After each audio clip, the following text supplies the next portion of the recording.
Rockstar games are quite an anomaly. They're in a class of their own. They're unique, large open-world experiences that define player freedom. A game is a series of interesting choices, but what happens when a game drops you in the middle of Western civilization in the late 18th century and lets you, the player, make all the choices? The answer to that question is, you get Red Dead Redemption. The first Red Dead Redemption game was released on May 18th, 2010. And it took the gaming world by storm with its fun gameplay mechanics and a great story, combined with Rockstar's amazing open world design. So after the overwhelmingly positive reception of Red Dead Redemption, it was almost impossible to dismiss the idea of a sequel. It was bound to happen eventually. It was only a matter of time.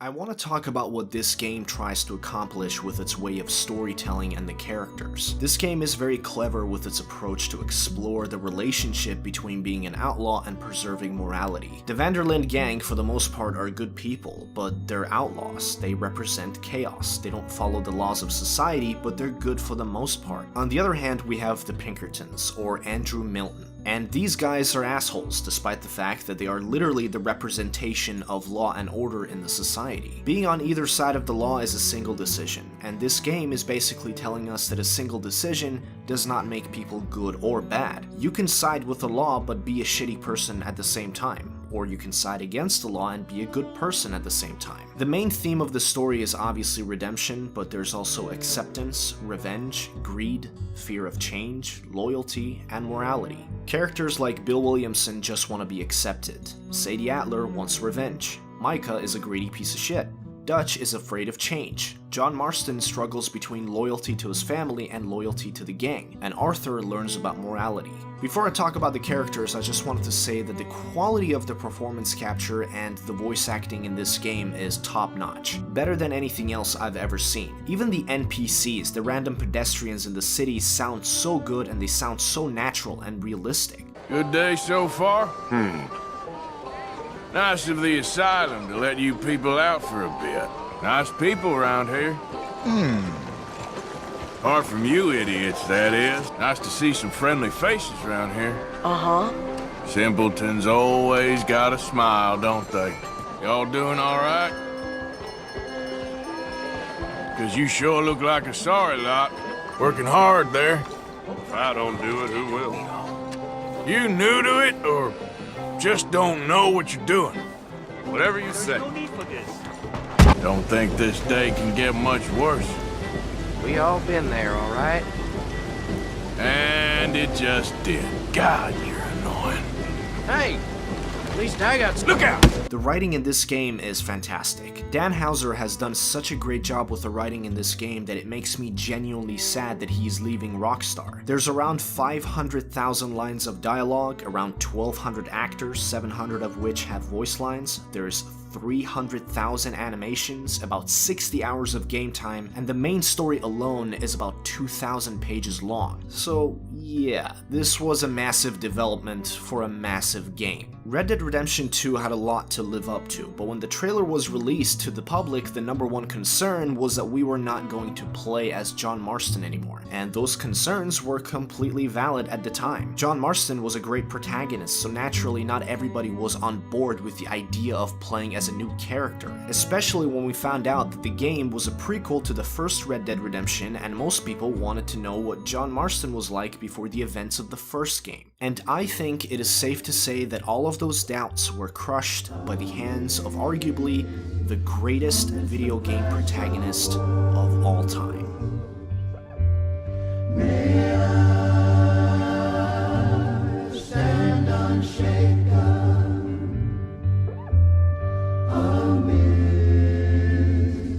amidst of crash.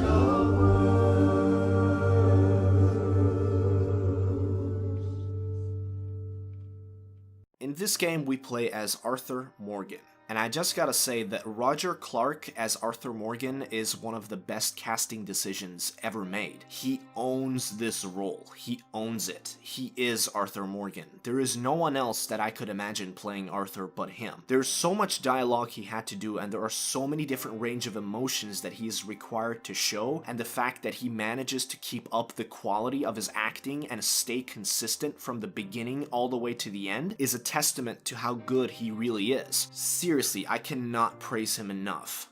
Come on, Hollywood, give this man a big role to play. In my opinion, Arthur Morgan is the single greatest protagonist in the history of video games. He is likable, he is badass, and he's a pretty boy. Pretty boy? You're kidding me. Pretty boy? You Stop! Stop! Please! Please! I beg you, stop! Stop! Pretty boy? Stop! My boy'll be fine. He's a pussy cat, and that's all, Arthur. Whatever you say. In all my years of playing video games, I have never come across a protagonist with so much depth and complexity to their character. Most video game protagonists tend to be just kind of black and white. They're either a generic good guy who could do no wrong, or they're the anti-hero. Arthur Morgan is none of those things because Arthur Morgan is a human being. Humans are very complicated creatures. They're not always good and they're not always bad. Sometimes they're smart, sometimes they're dumb. I believe that Arthur Morgan is one of the very few protagonists in video games that somewhat resembles an actual human being. He is quite complex. His character has so many layers that it's almost difficult to discuss without this video being 2 hours long. One of the reasons why he resonated so much with all the players is because he's relatable despite the fact that he lives in an entirely different time period. He is relatable because he represents the audience. A good writer knows that the audience has to feel a connection to the main character. We have to have something in common so we don't lose interest in the entire story. Arthur is very relatable and quite likable, mostly in the different ways that he reacts to different situations. For example, there's a certain mission in the game where we have to hunt different animals for this guy who runs a circus, and the circus owner tells us that we need to find a tiger, a zebra, and a lion. When we go after the tiger, we find a dog dressed as a lion, and we find a cougar instead of a tiger. And when we go after the zebra, we find a mule dressed as a zebra. So when we go to catch the lion, Arthur expects another dog dressed as a lion. But then we find out that the lion is an actual lion, and Arthur's reaction was pretty much the same as mine. Sweet mother.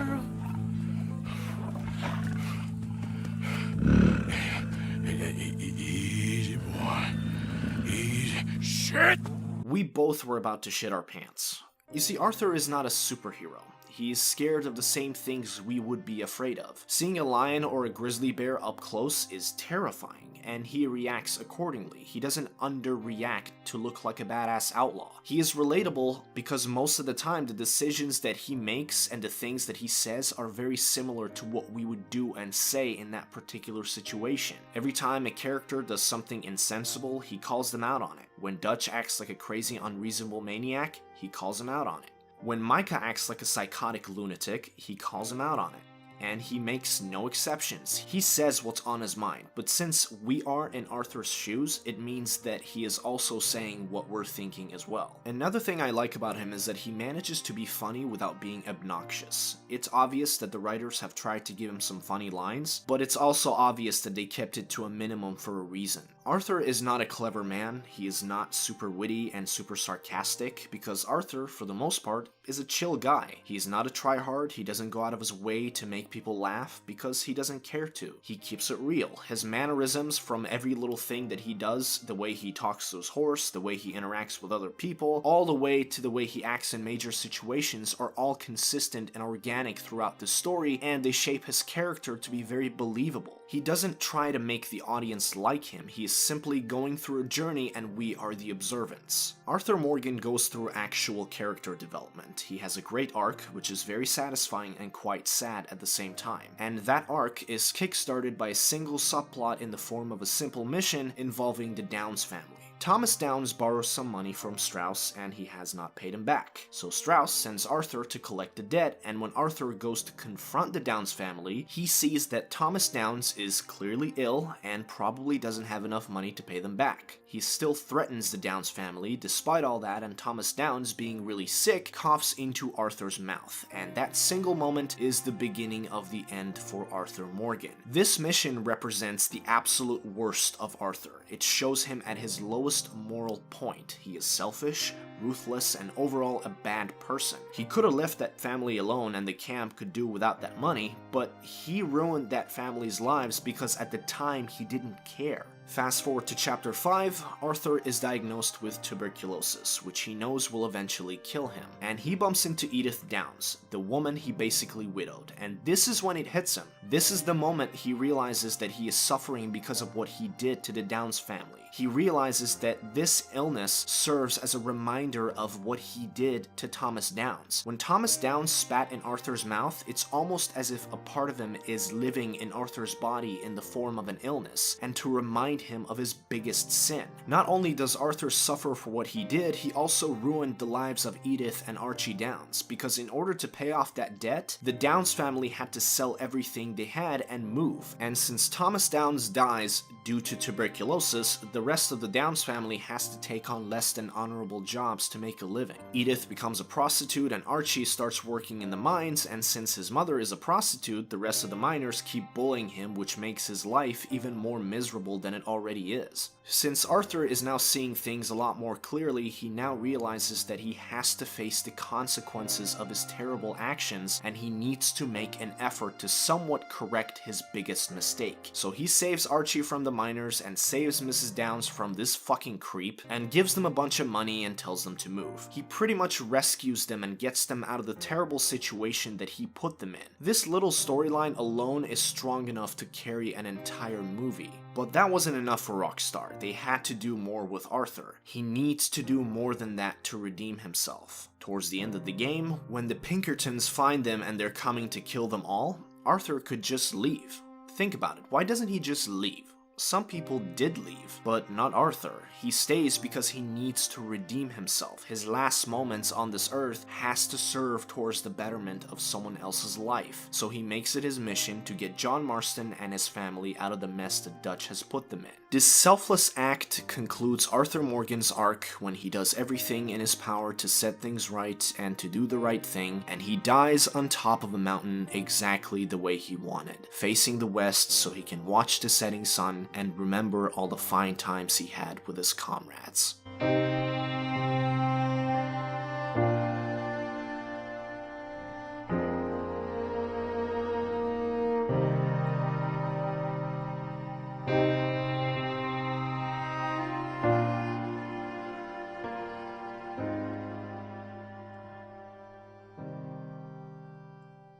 Now let's talk about the rest of the Vanderlyn gang. These people have issues, to say the least. John Marston is struggling to become a good father. Abigail is struggling to turn John Marston into a good father. Uncle has lumbago. Bill Williamson keeps peeing in the donation box by accident. Molly needs to take a hint that it was only a one-night stand. Hosea doesn't get paid nearly enough to babysit Dutch. Pearson hasn't discovered seasoning. Arthur has blue balls. Sadie needs to go to anger management. Lenny just hit puberty. Charles needs to stop taking anabolic steroids. Dutch thinks he's in a Ty Lopez commercial. Miss Grimshaw needs his Xanax. And Micah has developed a very close relationship with the voices inside his head. Some of them are battling alcoholism, like Reverend Swanson and Karen Jones and Bill Williamson and Uncle and... Wait, now that I think about it, this is not so much a gang of outlaws as it is a group of low-functioning alcoholics.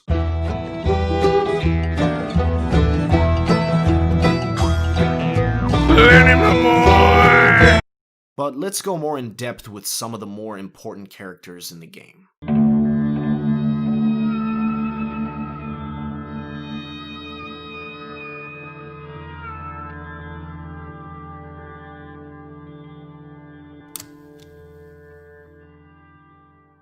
I'm going to talk about Bill Williamson first because he's one of my favorites and I think he's very underrated and his story is quite tragic. Steve J. Palmer returns to reprise his role once more as Bill Williamson in Red Dead Redemption 2. There are only a handful of characters that are present in both games. One of them is Bill Williamson. Bill is one of those characters that was prominent in the first game and I find him and Dutch to be two of the most interesting characters in this game. Besides Arthur, of course. When you stumble upon Bill in the first game, he just sounds like a dumb brute who is just an angry, bitter asshole. He's kind of one-dimensional and bland, but this game does a great job of adding multiple dimensions to his character. He becomes a little bit more relatable as a human being. You kind of feel sorry for him. There's this great camp conversation when Bill explains how he first met Dutch, and he talks about how he was at his lowest point when he was drunk and angry and had nothing to lose. Dutch saved him and took him under his wings. That conversation, along with many other camp conversations that Bill has with the other characters in the game, really give us an insight into who he really is, and it's a lot easier to sympathize with him. People always kind of look down on him and talk about how brain dead and dumb he is, so as the time goes by, he grows to become more and more bitter, and when people start doubting Dutch, he's one of the few people who not only blindly sides with him, but he gets extremely angry at anybody who doesn't. He just could not see through Dutch. He's just too loyal to see the truth. Knowing all of that, when we go back and look at Bill Williamson in the first game, it makes so much more sense as to why he acts like an angry, bitter person. All he cared about was Dutch, so on top of his other gang members constantly looking down on him, Dutch, who is essentially a father figure to him, also leaves him. So if you ask me, he has every right to be bitter and he has every right to be angry. If the other characters had just come to accept him more instead of just tolerate him, maybe his story wouldn't have turned out to be as tragic as it was. He lived like a fool and died like a fool.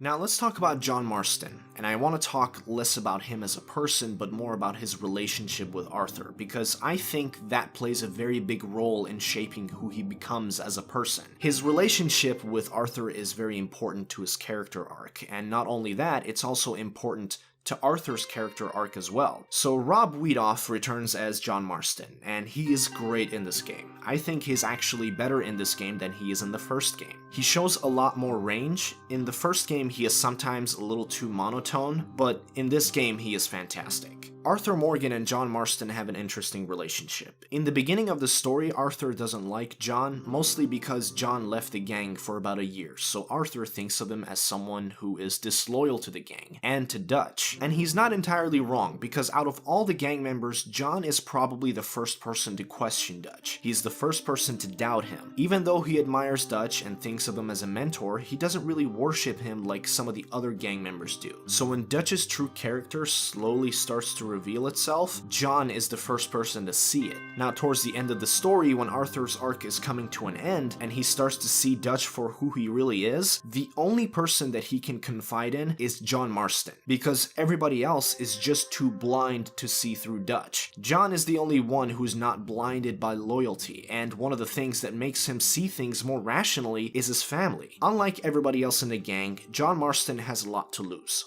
For most of the gang members, their actual families are either dead or they have abandoned them, and all they have left is Dutch. But John has a wife and a son, so his priority is not this gang nor Dutch, it's his family. And that's one of the things that Arthur tries to make him understand. Towards the end, Arthur starts to see things more clearly, and his viewpoints start to become really similar to that of John Marston's, and he begins to respect John a lot more, and makes it his mission to get him and his family out of this mess and give them a life. Arthur Morgan and John Marston are both detrimental to each other's development. They complete each other. Without Arthur, John wouldn't have become the person that he is in the first game, and without John, Arthur wouldn't have seen the error in his ways.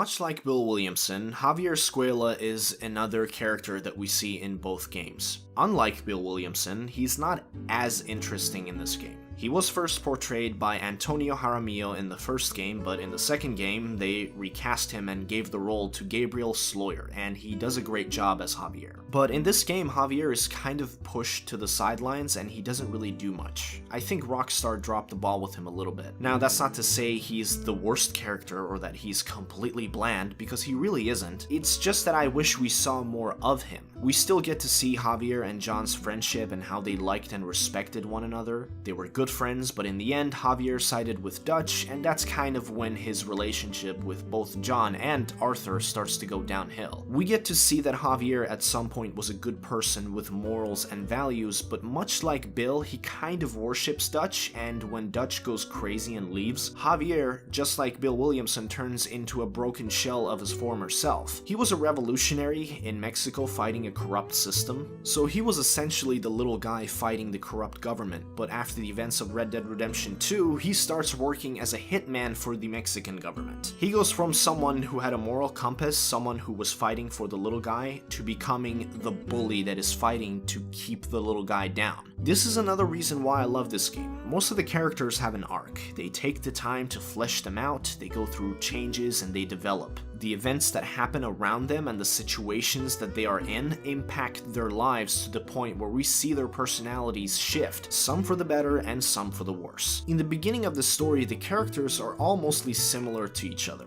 They have similar values and beliefs, and we watch them being put in very difficult positions, and the decisions that they make at that time make them stand out, and that is when we see that these people are not alike. As a matter of fact, they are very much different. We just thought they were the same because they were living together in the same environment, living the same lifestyle, being raised by one particular person, that being Dutch, but they have different desires and different plans. For example, Mary Beth is a daydreamer who wants to be a writer. Pearson is a cook, and Molly was born in a rich family in Dublin but ends up falling in love with Dutch. None of these people want to be outlaws, but they're part of the gang and that makes them outlaws. There's probably only a select few in the gang that want to continue to live this lifestyle. A prime example of that would be Sadie Adler.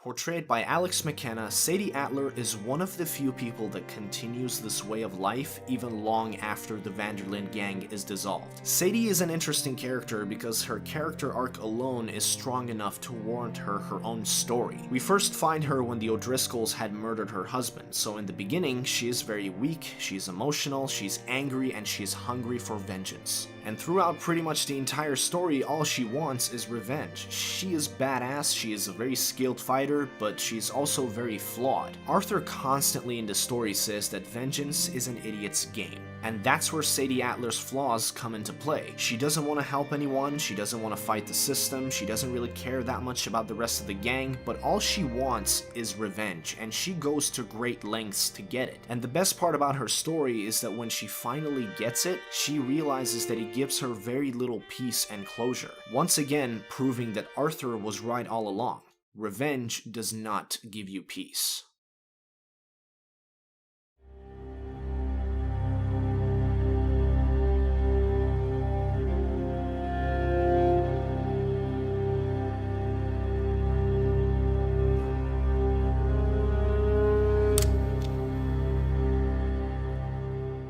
Before we talk about anybody else, we have to talk about Hosea. Hosea Matthews, portrayed by Curzon Dobell, is basically Dutch's partner, and he's a mentor to Arthur as well. Hosea Matthews is a very important character in the story. He's kind of the wise grandfather to the gang. He gives everybody advice, including Dutch. He's level-headed, and he's a great leader. Him and Dutch have founded the Van der Linde gang, and the only reason that they managed to even survive as long as they did is because of the dynamic between Dutch and Hosea. Dutch and Hosea, even though they're great friends, they are very, very different. They're almost the opposite to one another. Hosea is wise, he's level-headed, he prefers a more peaceful approach to everything, while Dutch is a lot more eccentric, unpredictable, and unreasonable. Hosea has kind of a dry personality, while Dutch is very charismatic. So while Hosea is more hands-on behind the scenes of the operation, Dutch is out in the front lines basically being the poster boy. Their relationship is perfect for running a gang like this, because Hosea is smart enough to know that he needs to take a backseat to Dutch, because Dutch is the guy that has recruited most everybody, and they're all here because of him. But he also understands that Dutch is not a very practical leader, he's more style over substance. He looks and sounds good talking about the plan, but his plans suck, and they get people killed. And that's when Hosea comes in. Because of the long history that Dutch has with Hosea, Dutch has come to respect Hosea a lot. And even though they argue a lot and they disagree a lot, Dutch values Hosea's opinion more than everyone else's, and he listens to him. And that's why the Van der Linde gang survives.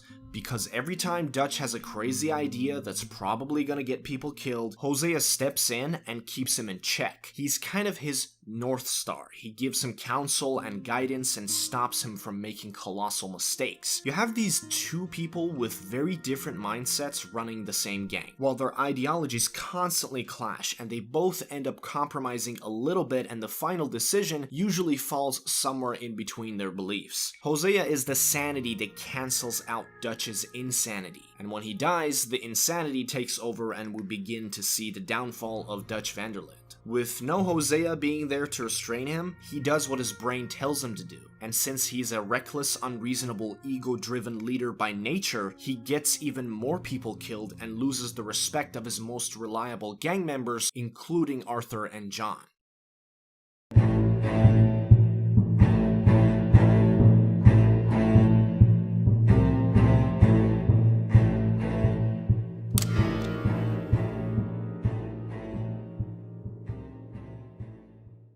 Micah Bell, portrayed by the amazing Peter Blomquist, is basically the main villain of the story. A lot of people say it's Dutch, but it's really not him. Dutch is the guy that is on his way to become a villain. He's the main villain in the first game, and we're just kind of watching how he got there, so he serves a bigger role. But Micah is just there for us to hate.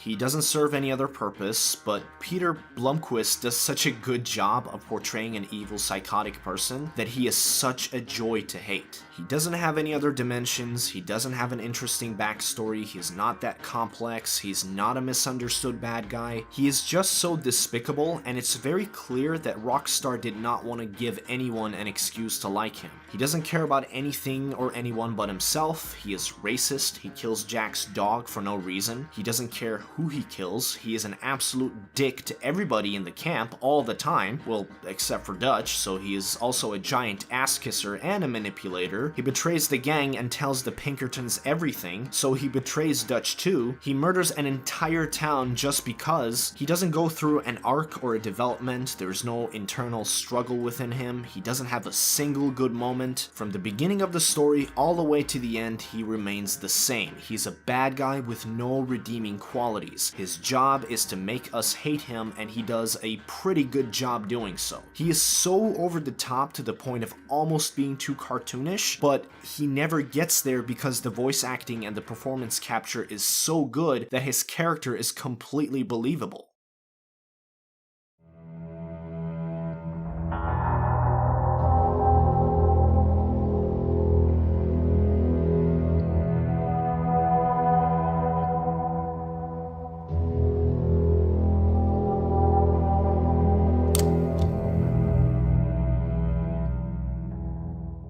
When I first played the first Red Dead Redemption, I listened carefully to how John Marston talks about Dutch. He talks about how Dutch at some point was a great man, and he was a great leader and a mentor to him. So when I saw how psychotic he was, it made me wonder, how did he go from being a great guy to this? Like, what happened? Was it the loss of a loved one? Was he betrayed? Or was it a culmination of different things? And none of those are the correct answer. The fact is, he was always a psychotic egomaniac, but he could only hide that side of him for so long. He always had a dark side, and in Red Dead Redemption 2, we see the slow revelation of it. Benjamin Byron Davis returns as Dutch van der Linde, and he is amazing in this game. There are a lot of subtle nuances to his performance, and he is excellent in this role. Dutch van der Linde is not just a charismatic guy. He is essentially a cult leader, which means he has the ability to be so charismatic that people will follow him despite the fact that he clearly does not have their best interest at heart. What makes Dutch so special is that in the first game we see him as sort of a chaotic villain. He is this Joker-like character who just kind of thrives in chaos, and that's why he thrived in the Wild West. But Red Dead Redemption 2 takes this character and gives him multiple dimensions. We see the good side of Dutch, we see how kind he was to the gang members, and we see how good his relationships were with most of the gang members. He is kind, caring, and is kind of smart, but what eventually sets him apart from the others is that he has completely different motivations. Unlike everybody else in the gang who just wants to survive,